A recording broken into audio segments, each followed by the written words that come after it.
This is the current federal tax developments for the week of October the 27th, 2024. Current federal tax developments are brought to you by Kaplan Financial Education and by your state society of CPAs. I'm Ed Zollers, giving you the update this week from here in Phoenix, where we are temporarily, shall I say. I've got a few trips coming up now. It's after tax season, so I'm going to be out of town, actually flying out tomorrow for a few days.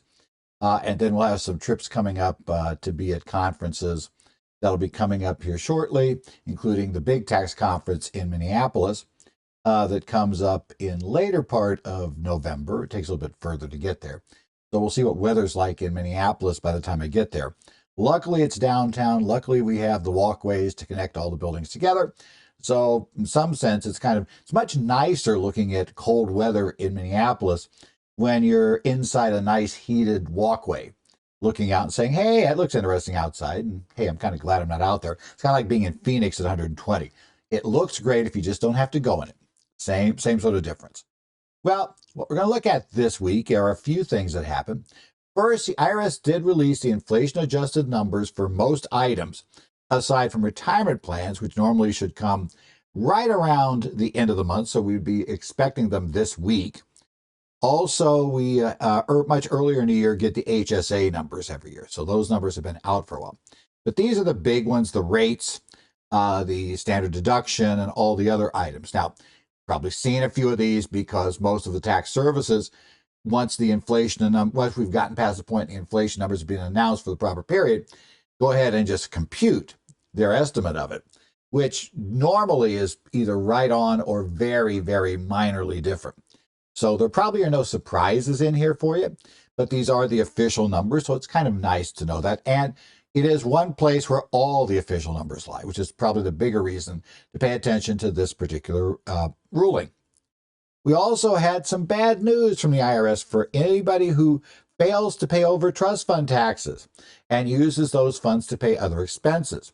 The IRS will tell you that that is taxable income to the person, even if the person used those funds to pay other business expenses and didn't directly gain any personal benefit from doing that, aside from keeping the business open. Of course, arguably, keeping the business open, even if you're not an equity owner, may be very useful to you because, interestingly enough, when businesses close, they tend to let everyone go, including the bookkeeper or controller.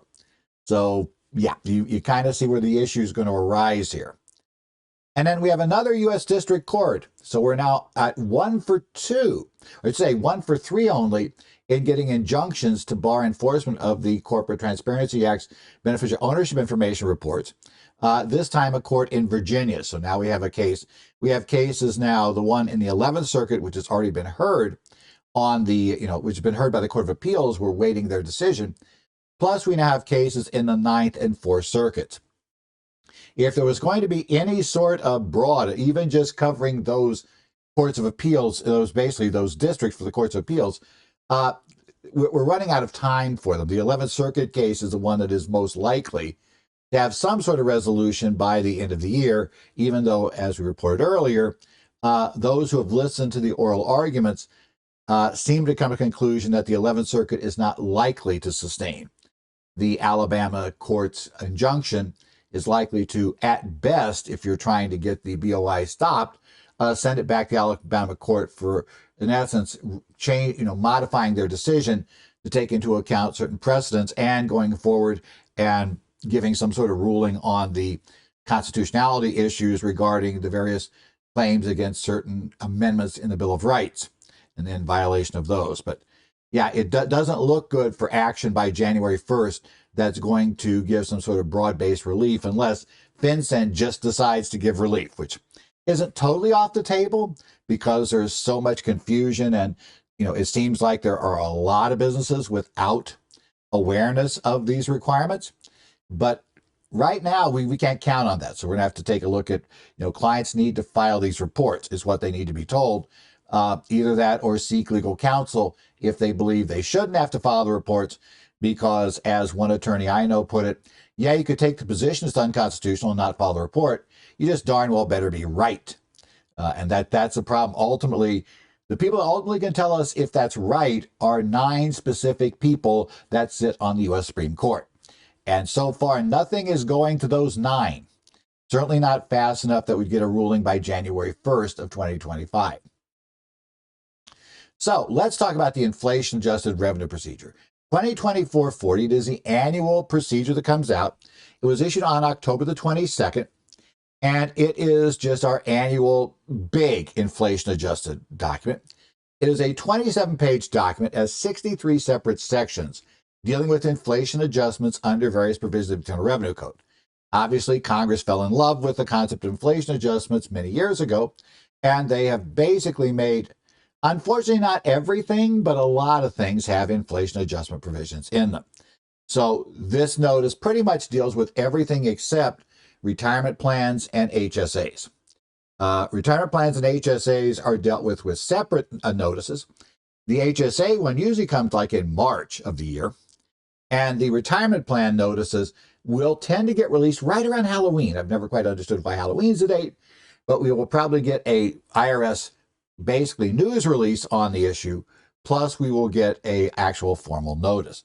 But this is the big one, right? And what this has, which is important, is we are going to get things like our tax rate tables. So it's updated inflation-wise. The very top normal tax, or I should say the very top, under what we'll call ordinary income rate, is going to kick in for a married couple filing a joint return at income over $751,600. Now remember, by the schedule, by the Tax Cuts and Jobs Act, this is the last year of the 37% rate. Next year we'd go back to 39.6, and we would go back to using the prior brackets, inflation adjusted from the end of 17 up to 2026. So yeah, we have a little bit of differences next year. Brackets will be different sized, I should say in 27 or 26, 26 to get the right year. In 26, we'll have different size brackets if nothing's done, and we will have generally higher rates for everything above the 10% bracket. Okay. Now, if your filing status is head of household, that top bracket will kick in at $626,350 of taxable income. For those who are, unmarried individuals that other than surviving spouses in a household, generally single, right? We would be looking at $626,350 as where the top bracket kicks in. And for married individuals filing a separate return, they will kick in the top bracket at $375,800, one half of the married joint, which means unless we're looking at taxpayers living in a community property state with everything paid from community funds and all income community, normally you're going to pay more tax under the married filing separate tables if you have taxpayers that are in high rates, where at least one of the taxpayers would push past the $375,800. It's very possible the other one might not, combined, they may never get there. Yeah, it's always interesting paying married filing separate. There are cases where it is a lower tax. Now I'm in a community property state where that rarely, very, very rarely works out.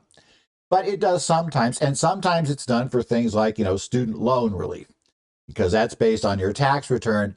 So if you have a very low earning spouse, you may be able to get student loan relief, but then you have to balance that out against how much extra tax are we paying. And yeah, it's kind of an odd situation when that arises. Now for estates and trusts, and this of course is important not just for where we end up paying the highest rate at 37%, which is a very low level, this time at $15,650. But remember, that same number is used for the net investment income tax. That is our top AGI, right? Our AGI, excess AGI goes over that number too. So you have to keep track of this both for the top rate and for the fact that we have the rate that, or we have the net investment income tax ties to this particular inflation adjusted number as well under the law. The capital gain rates are also reset. Now remember, they basically follow brackets that were in existence before the TCJA. So in this case, now because there's really only 2 brackets, right, or I should say 3, 0, 15, and 20, ignoring the net investment income tax. For a married couple filing a joint return, the 0 rate bracket goes up to taxable income of $96,700. For married couples filing separate returns, one half of that, $48,350. For heads of household, $64,750 would be the top of the zero bracket amount, or zero rate amount, I should say. Forget zero bracket amount. That was back a number of years ago, where that was essentially the standard deduction. So we're going to ignore that. That was a term that's outdated. All other individuals, be it $48,350 is the max rate, which they get zero rate at capital gains. Remember that zero rate also applies to qualified dividends. So keep that in mind. And estates and trusts max out their zero bracket amount, or zero rate amount. I'll keep saying zero bracket amount for all the wrong reasons. At $3,250. Now, the point at which the 20% rate kicks in for married filing joint returns and for surviving spouse is at $600,050. For married couples filing separate returns, interesting enough, it's not exactly half, because that gets into some weird rules of the inflation adjustment mechanisms and how they're to be done. So that's exactly $300,000 for married filing separate. It is $566,700 for the head of households, unmarried head of households, $533,400 for all other individuals, and $15,900 for estates and trusts. The standard deductions are also reset for next year. Again, there we'll see married filing joint getting $30,000 in this. Now that's again before adding back any over 65 or blind additions to the standard deduction. Head of households will get $22,500. Unmarried individuals, other than surviving spouses and heads of household, will get $15,000. And married individuals filing separate returns will also get $15,000 for their standard deduction. But remember, married individuals filing separate return can only claim the standard deduction if their spouse is claiming the standard deduction, if the spouse is filing married separate. So, it is, which normally they would be, there could be head of household. When we get to head of household, it's a little messier for how that works out. But for married filing separate, it is, both spouses must itemize, or both spouses must elect to take the standard deduction. And remember, the key here is standard deduction is an election. So if the other spouse just merely needs to itemize to force, your client to itemize their deductions. You cannot claim the standard deduction unless you know the other spouse is electing a standard deduction. You must both elect, or neither can. So yes, that also complicates it in divorce situations, because we have to know, what are they doing? Because even here in Arizona, the community generally ends once the papers are filed. You file your petition asking for divorce. If the divorce becomes final, that's a mess we have here, but that's also true in California. But nevertheless, there, suddenly you'll see married separate quite a bit. And that's where you need at least enough communication among the spouses to know the other spouse did married filing, did the standard deduction. Or, you have to tell the client, look, we need to itemize. We don't know that, because the IRS will come back. And if you're wrong and the other spouse didn't use standard because they just want to put it to you, which sometimes happens in divorce, then, we may be subject to penalties because we didn't have the necessary information to know that we could do a standard deduction. I haven't really seen the service go after the penalties so much in that case, but it's at least possible. Inflation numbers, others. If you have FSA deferrals in your cafeteria plans, those can go up to $3,300 next year, with $600 for the maximum carryover if you have that option in your plan. 179 amounts, the maximum you could expense in 2025 will be $1,250,000. The maximum cost of an SUV that can be 179 will be $31,300. And the reduction in being able to claim the 179 amount will begin at $3,130,000 of qualifying property. So basically disappearing entirely at $4,380,000 of qualifying acquisitions, just under $5 million. You no longer claim any 179. Those figures become more important because as we keep seeing the bonus depreciation percentage drop, it's becoming more and more important to know, can we do 179? And if you are able to do 179, you can pretty much negate the disappearance of the standard deduction. But if you can't do basically, if you're not able to do 179, then the reduction in bonus depreciation becomes a significant issue. So we'll keep our eye on that. Last year, for the Section 199 Cap A deduction, So last year for qualified business income, threshold and phase-in range amount, right? This primarily affects you if you're a specified service, trade, or business, or if you don't have a whole lot of W-2 wages or W-2 wages plus unadjusted basis in the business, where we end up being capped. So again, below the threshold amount of taxable income, there is no cap and there's no disallowance for SSTBs. Above the phase-in amount, you got to meet the cap for W-2 or W-2 plus, unadjusted basis immediately after acquisition, the long term. UBIA, you have to meet that threshold. You can't go above that deduction. You can't deduct more than the limit based on that, and you can't deduct anything if it's a specified service, trade, or business. And with these particular limits being, or the phase out entirely, being phased in over these ranges. So for married filing, let's talk about the threshold amount below which we can ignore these two problems. For married individuals filing a joint return, taxable income below $394,600. We did not quite get to $400,000 this year. Married individuals filing a separate return is at $197,300, which is the same as for all other returns. That also, due to a quirk in the inflation adjustment calculations, goes in and out of phase every so often. So this year it will be in phase. And again, the phase-in amounts, the phase-in range amounts are pretty straightforward because they're $100,000 more than that for married filing joint, $50,000 more for married filing separate and all other returns. That means we have to fully worry about the limitation based on wages or wages plus assets at $494,600 for a married couple filing joint return, and also can claim nothing on a specified service, trade, or business QBI above that level. And for married individuals filing separate returns and for all other returns, $247,300 is a point at which, hey, those rules are fully in effect. Other inflation deals, remember, automatically being able to use the cash basis of accounting. 3-year gross receipt average rule, that now is up to $31 million. So you can opt into cash basis of accounting. Now, again, this will be more interesting to see what happens going forward. See how it goes. The threshold amount for the excess business loss will be $313,000, except for joint returns where it's $626,000.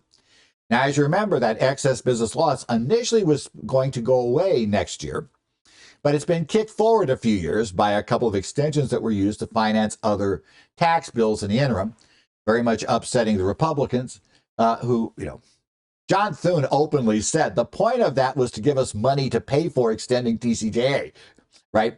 Well, tough luck, guys. It's not like there's any sort of automatic bar on using it. So like I said, it's there. What's happening now is Congress, both the Democrats and Republicans, are beginning to find out some of the problems that can arise when you start playing the game, involving the reconciliation process. We started using that big with EGTRA back in 2001. And things function. The Democrats found a couple of new tricks like let's pass a tax we hope never goes into effect, which was the Cadillac tax. And that gamble worked for them.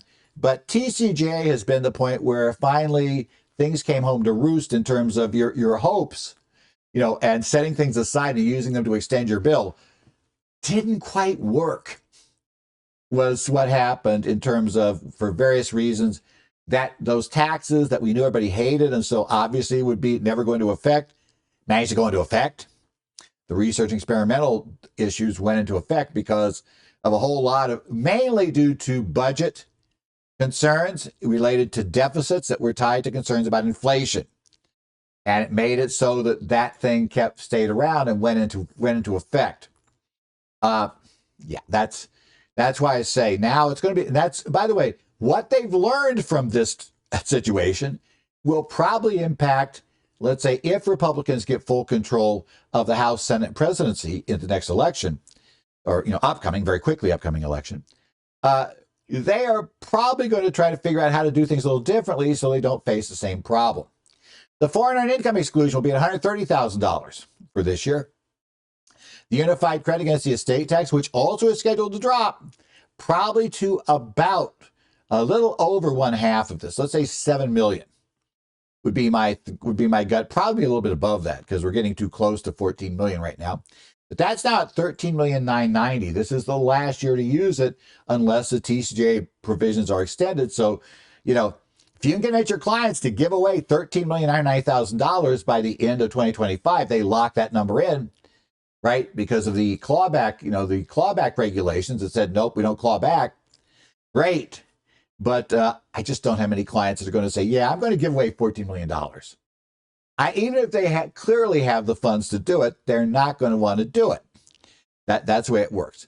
The annual gift exclusion will be at $19,000 for next year. So, your presidential gift exclusion is there in that realm. We have these issues. Like I said, I already had the qualified phase in for QBI was there. So remember, see, I duplicate the slide too. So basically, these are all your figures for next year. Do remember that due to the rules in Tax Cuts and Jobs Act that are going to pull away a lot of tax breaks enacted in TCJA, some of these inflation-adjusted numbers will change radically next year and may shift to a different way of calculating the inflation adjustment.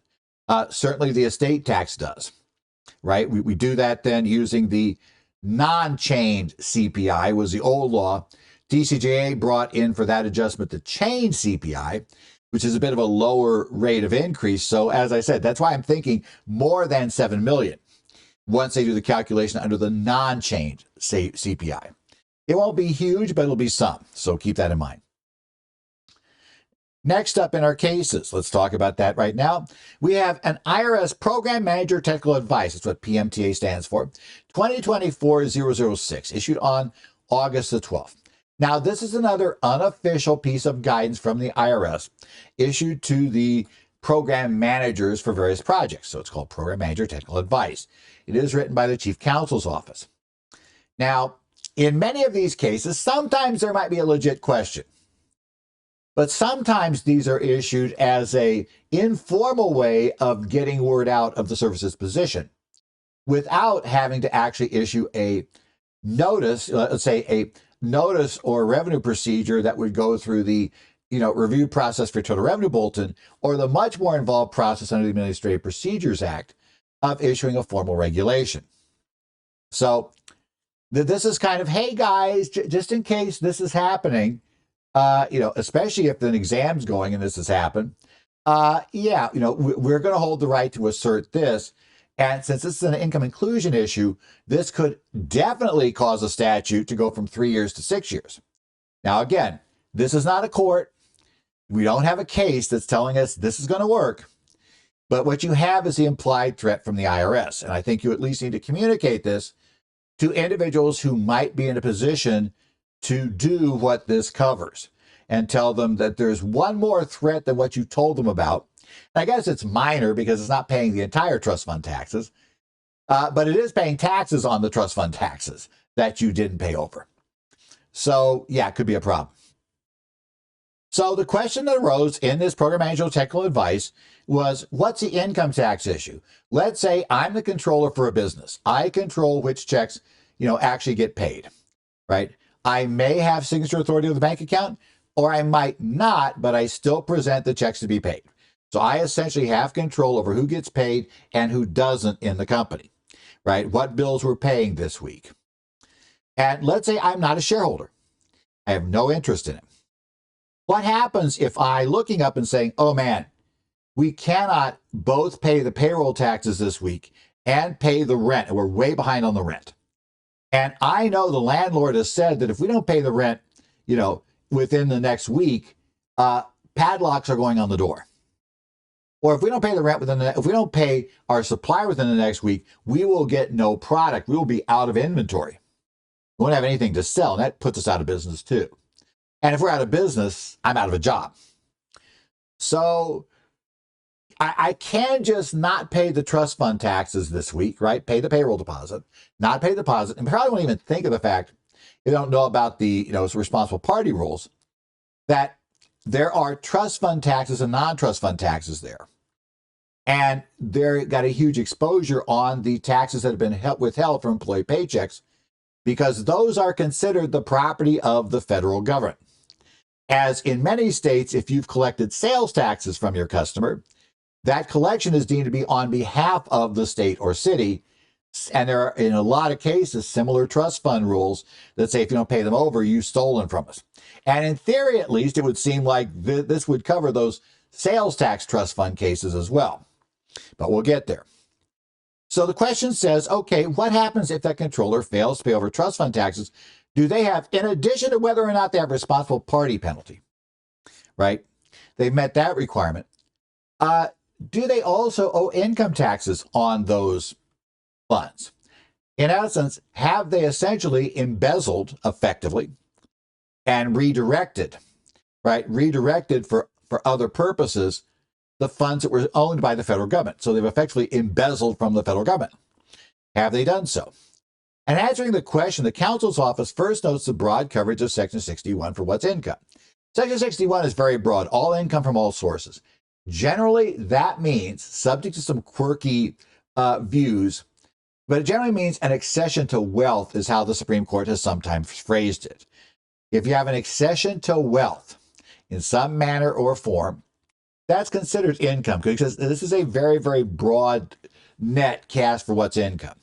So understanding that everything is income unless we can find exclusion, they say, look, courts over the years have issued many, many rulings that embezzlement is income, even if the party has the intent to repay, and even if they use it, basically for the benefit of the business that they were involved in, that the funds were essentially taken from. That's the key.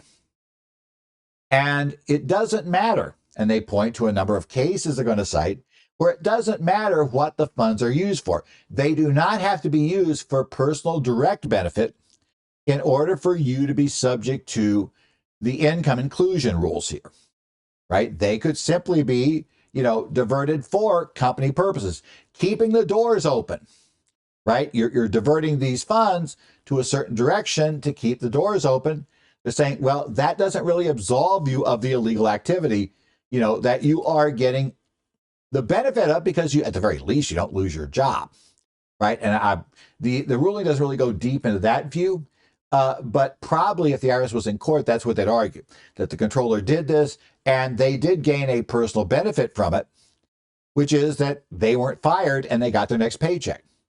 Because had they paid the trust fund taxes, business would have gone under immediately and, they would have lost their job. So to keep their paycheck, they did this. Now, so basically, they ruled a party that diverts trust fund money, even if that money then is used to pay expenses of that same business, must pay tax on a diverted fund. They might get a deduction when they repay those funds. And in this case, my assumption would be repaying, meaning finally using company funds to pay the due trust fund taxes. So the federal government is reimbursed, or in the case of state sales taxes, which this does not directly cover. But again, if your state has a state sales tax trust fund rule, I'm going to bet that the IRS would say, well, that's really the same thing as this. You'd have to conclusion. As I noted, this is merely a PMTA. This is not a court ruling, right? The IRS would still have to get a court to buy in on this. And there is at least a chance a court might not buy with this. They may say, we don't see the direct accession to wealth. We think there is a fundamental difference between this and embezzlement. We don't think that this rises to the level of embezzlement unless you're an equity holder. Then maybe we have more options to do this. But if you're not an owner of the business, you may be tougher to get there. But maybe tougher doesn't mean they don't try. And remember, you still got the trust fund penalty.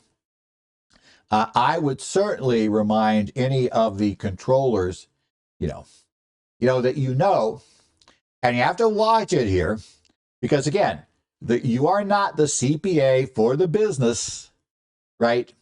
That the controller works. You're not the CPA for the controller of the business generally. That could be a potential conflict of interest.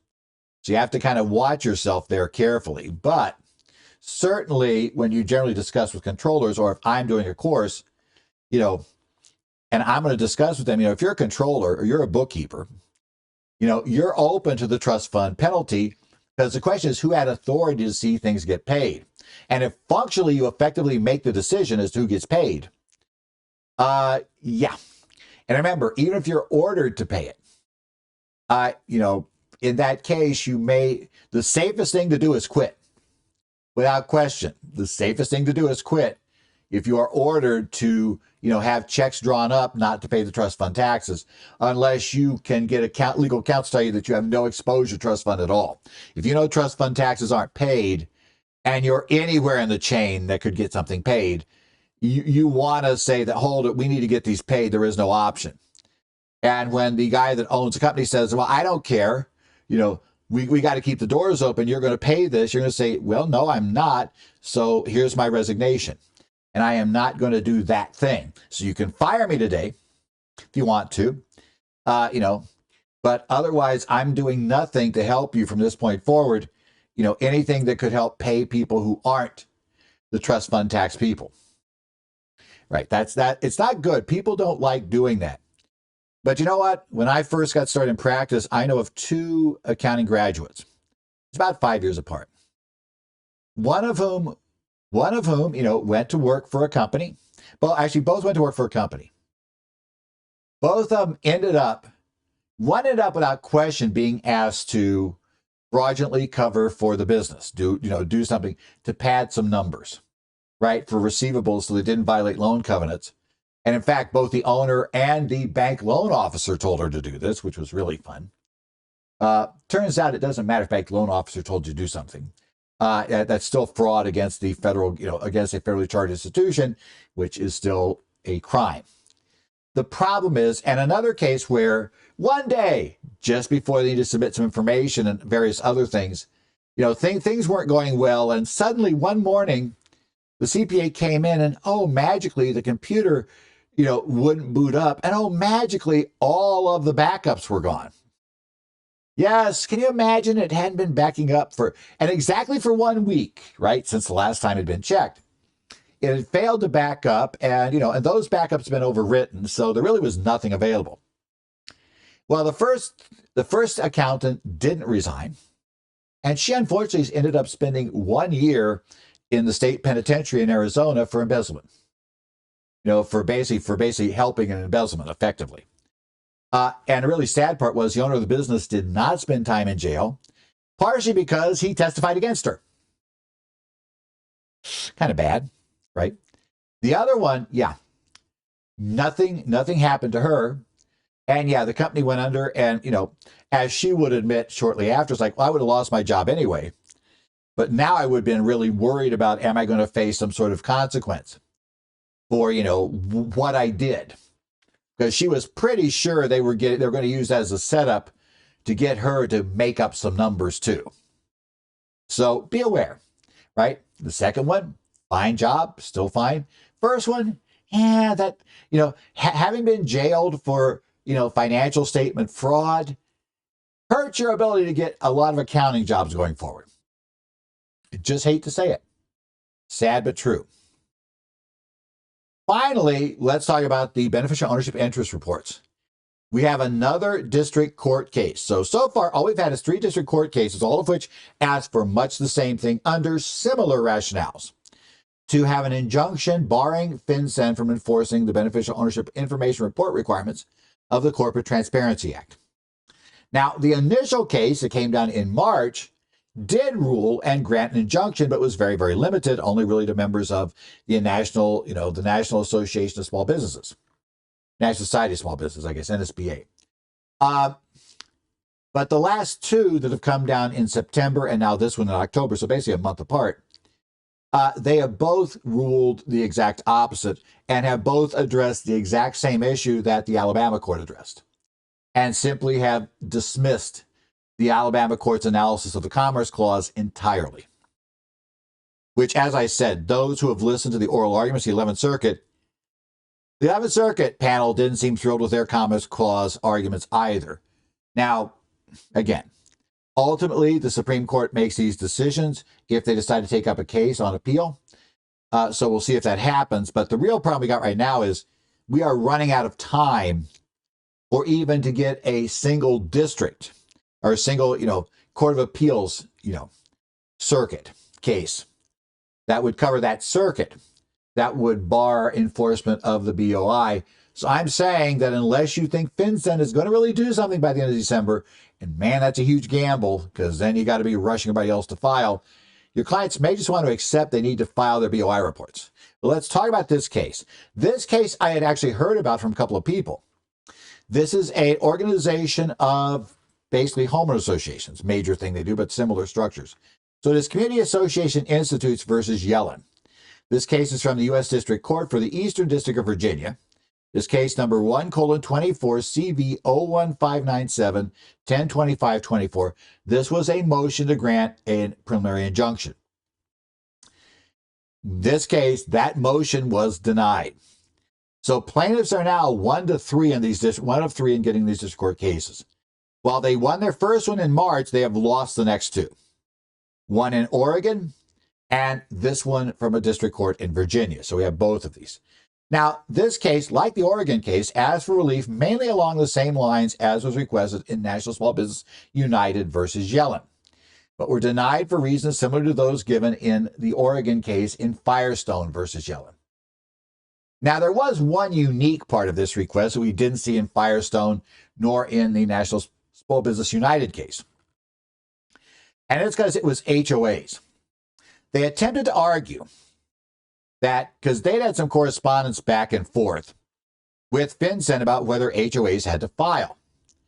And eventually, FinCEN responded with adding some questions and answers to the FAQ. And those questions and answers came to the answer, which and I've been pointing out to people recently that you have HOAs, go look at this, that as long as your HOA is an entity type that was formed by filing with the state, and because it's not a type found in 501c, nor is it a political organization under 529, then it would have to file. And most likely, you won't have any beneficial owners based on equity, though you could.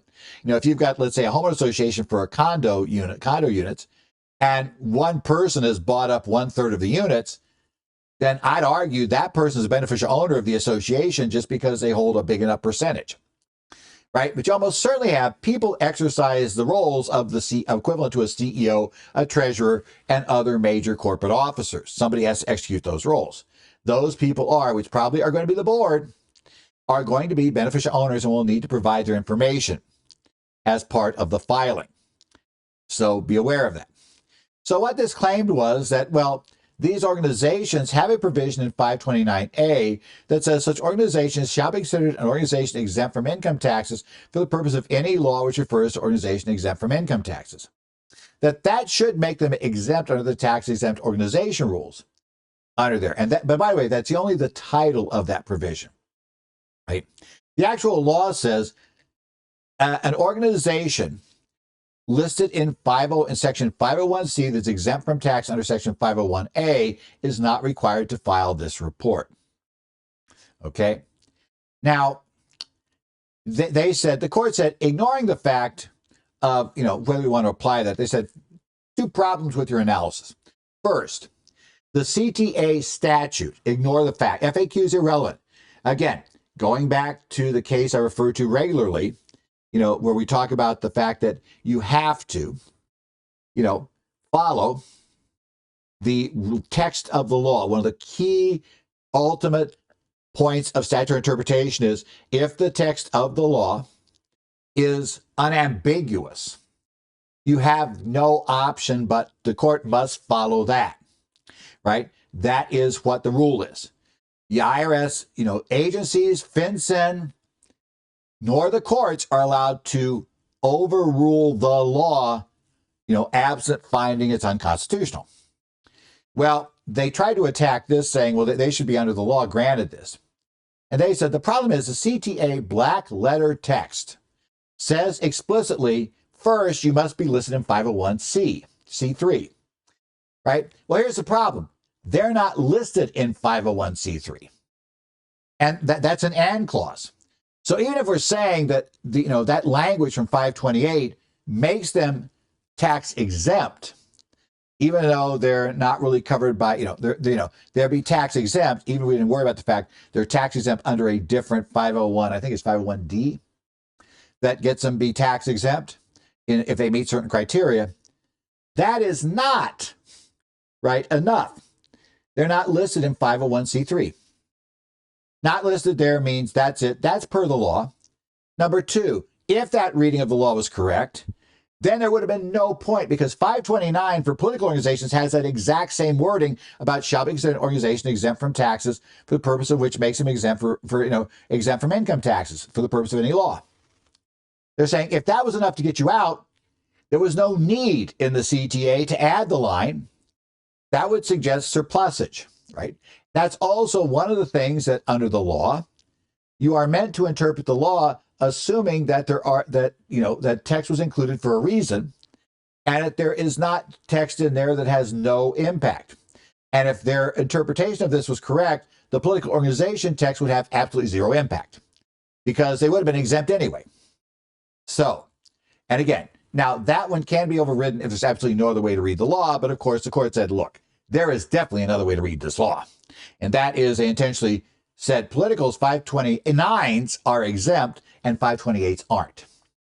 They said that is by far the more direct and clear and proper reading. So yeah, we're getting there. And by the way, since Loper Bright, these kind of analyses of the law, you're going to see courts include this quite a bit.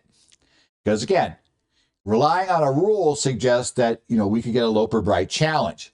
But relying on, which means the appeals court could disagree with your analysis of proper statutory interpretation. Or let's say proper, that the reg met the statutory interpretation rules. But if you come from statutory interpretation, then, the district court has to, or should say the Court of Appeals, is going to have to specifically indicate why your analysis of the statutory, analysis was incorrect. So again, this ruling here applies to a higher level than the rules, which actually wasn't surprising because very, very, very few, not even this one really directly attacks the actual published rules, because Congress included what was the equivalent of a committee report in an uncodified section when it didn't go into U.S. Code, but was still part of the bill, of this bill. And that was followed virtually letter for letter in the rules. So that's why you haven't seen anybody say Loper Bright in front of this case. You haven't seen any Loper Bright challenges because everybody pretty much knew that was a dead end, that Congress anticipated the repeal of Chevron in this area, and they were not going to leave that door open.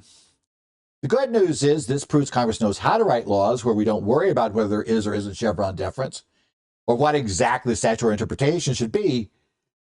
But unfortunately, they're not likely to keep this up. The fact that it's a relatively short bill made it much, much easier to include. And there were definitely people knowing this would be challenged, so, they shut that down. Unfortunately, I really don't have much confidence in Congress following, and doing what they did with the CTA for the next tax bill they pass. They will, again, punt everything they can and keep specifics out of there because specifics end up coming back to hurt you. You have to make decisions. And making decisions mean you basically have to have some accountability for those decisions. And Congress loves and not having accountability. Deniability is their big advantage for them. Now, the court also rejected another view they tried, saying, well, the FAQ answers have to be dismissed, and the agency cannot absolutely enforce any of that at all because they didn't properly follow the Administrative Procedures Act. Well, the court says the APA does not apply to these sort of informal FAQs, right? This is not a final rule, right? It's, in fact, they point out that the agency tells you on the page this is not a final rule. This does not change your obligation under the CTA, nor under the rules as published. Those are not changed by the FAQ. Which means if the law, in fact, let's say they're correct, they're an exempt org, they should be treated as a tax exempt organization and therefore should not have to file this, the FAQ is irrelevant, right? If it violates the Constitution, the FAQ is irrelevant, right? The FAQ cannot change the law. So this is irrelevant. This merely tells you that this is a position they're likely to take if you go to court, right? Fine. That's just as non-binding as your attorney's statement that when he or she goes to court, they're going to do this. That doesn't bind the court either or bind the IRS. Same difference, right? So they said that that's okay. These are totally non-binding. Understand they have no authority. The law and the actual rules went through the APA, and they said, oh, by the way, just to make it clear to you, the law by itself requires you to file. The law by itself is clear that you, HOA, have to file. Okay? Are you clear about that? You're absolutely clear about that. You have to file under the text of the law. Secondly, they rule that, the rules also say you have to file. So, and the rules are restating the exact law. So they said, while sometimes it's unclear whether something is a interpretation or or basically a ruling on the law, they said in this case, it is wildly clear this is a mere statement of the agency's position. It is not something. Now, obviously, the agency is going to have to take a position on people that don't file this. So you've been told the position they're going to take. They have their position, you have your position, you go to court. That's how the world works, right? But we're not going to issue an injunction based on the fact that they're simply telling you that their interpretation of the law. Because, oh, by the way, this is kind of what the court's saying, it just happens to be right too, so we'll kind of ignore that problem, right? They totally rejected the Alabama court's view of the Commerce Clause. Remember, the Alabama decision is based almost entirely, the catch is, yes, they look at 3 different clauses of the Constitution, but any one would allow it. And the Oregon court and the Virginia court now both said, this is obviously an acceptable law under the Commerce Clause. This is within Congress's power to regulate interstate commerce. And I don't care that theoretically there might be a few LLCs out there that have done absolutely no commerce. They said that is not the reason. They said 99.999% of LLCs and corporations are formed because people have a reason to form them. They're going to do something with them.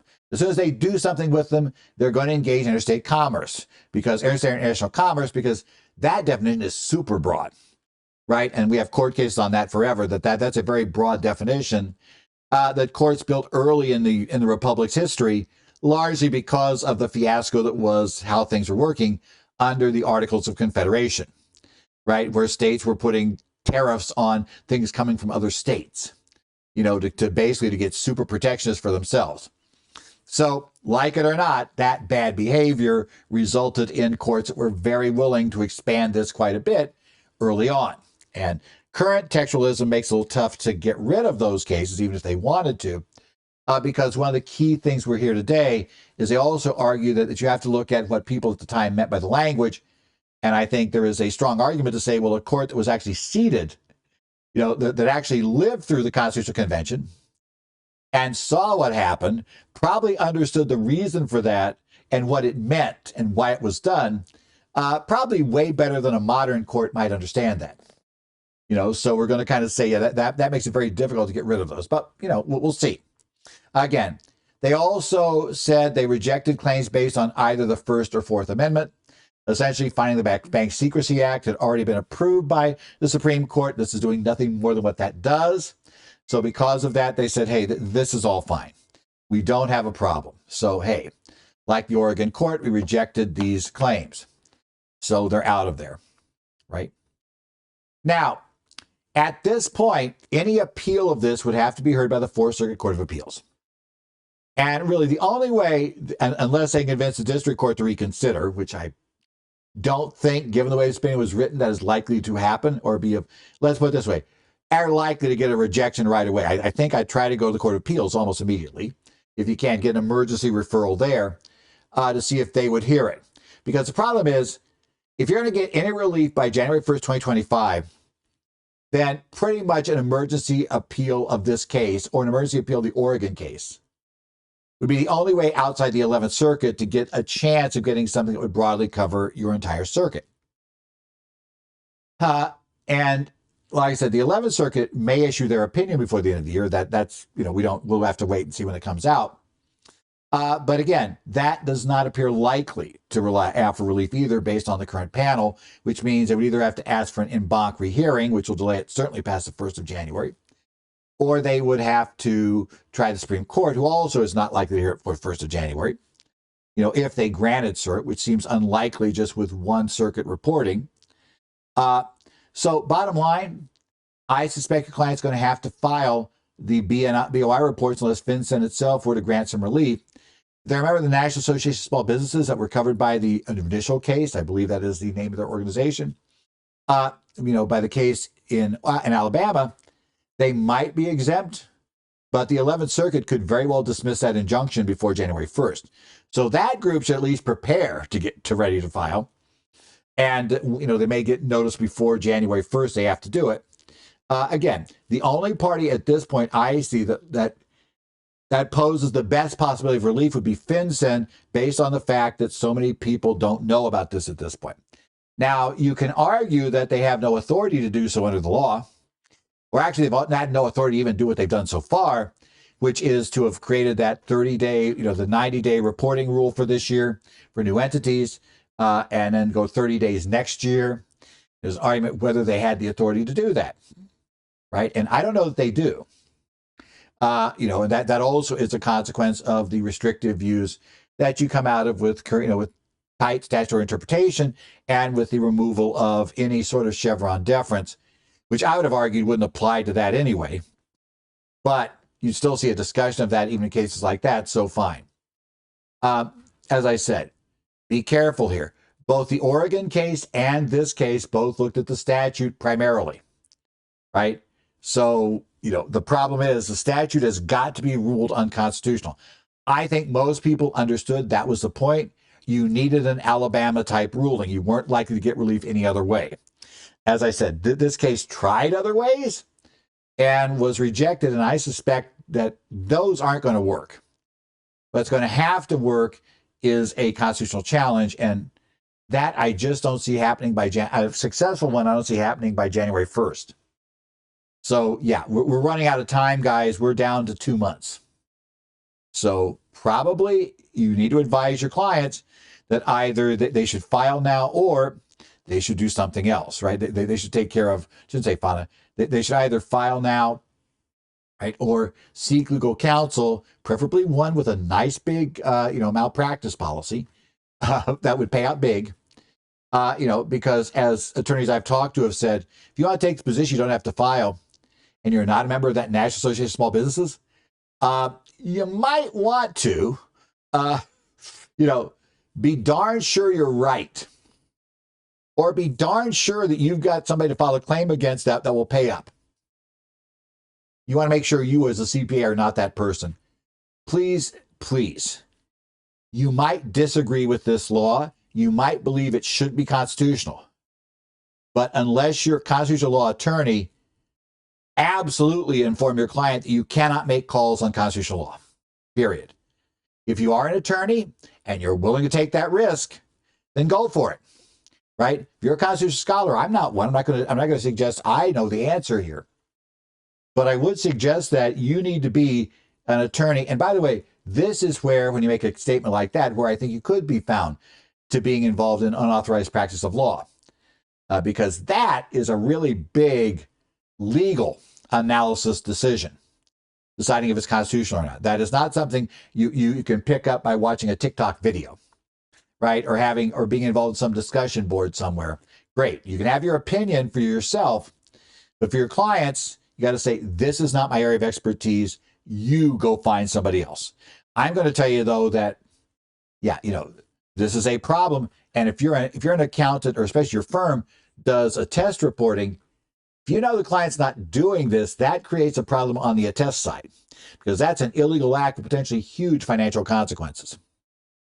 So I always said, I think while this has been considered a quasi-tax issue, it is arguably not a tax issue at all. Although tax people are ones that are probably exposed by clients believing you should have informed them of this. However, on the ANA side, as far as I'm concerned, it's a huge issue, because it's a big illegal act if a client doesn't properly file these. And I think that's going to be crucial. Well, this has been the current federal tax developments for October the 28th, 2027. It's 28th. Yeah, it should be the date, not the 27th, as I said earlier. 28th. Again, like I said, I'm going to be doing a lot of CPE courses, but I think I can get these recorded again, unlike during the end of tax season when it was, standard scramble with late clients coming in, getting things done and out and signed and back, which got in the way of doing this. So hopefully everything will be fine. If you have any questions, Ed Zollers at currentfederaltaxdevelopments.com. I also pay attention to the forums, to forums on certain websites, the Connect sites for the Arizona, New Jersey, Minnesota, and Illinois Society. I will check in on from time to time, or as well as Idaho. Check in on those sites so you can check there and see if something's happening. And I might answer your questions in that case. Go ahead and, see what's up. And again, I surely suggest if you have access to those types of sites, use them if you have an active one, because there are some that aren't terribly active. There are others that are very active.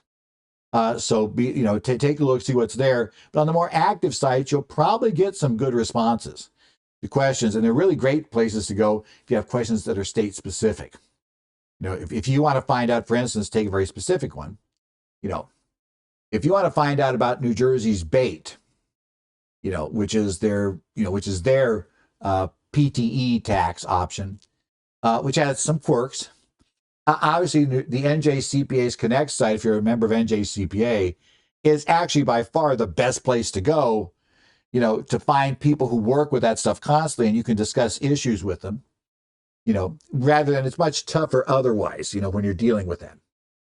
Similarly, Arizona's quirky SBI a couple of years ago, Arizona Society's Connect site was where you found out about all the insanity, and that's the only way to rephrase it, involved with what was called the SBI, which is, can you actually end up with a tax cut that ends up you wish they hadn't passed at all? And the answer for the SBI was likely yes for a whole lot of people. I'm not a fan of the SBI. I'll put it mildly. I was definitely not a fan of the SBI, and I made that clear pretty early, because I think the problem was, right now, especially because they haven't repealed it, it exists primarily as a way to get somebody in trouble who doesn't really understand what they're electing when they elect to be covered by it, because at best, you'll just prepare 2 returns when you should have prepared 1, and end up paying the same tax, and at worst, you'll pay more tax. So we'll get there. Diatribe aside, I look forward to seeing you guys next week. We have additional discussions here on current federal tax developments.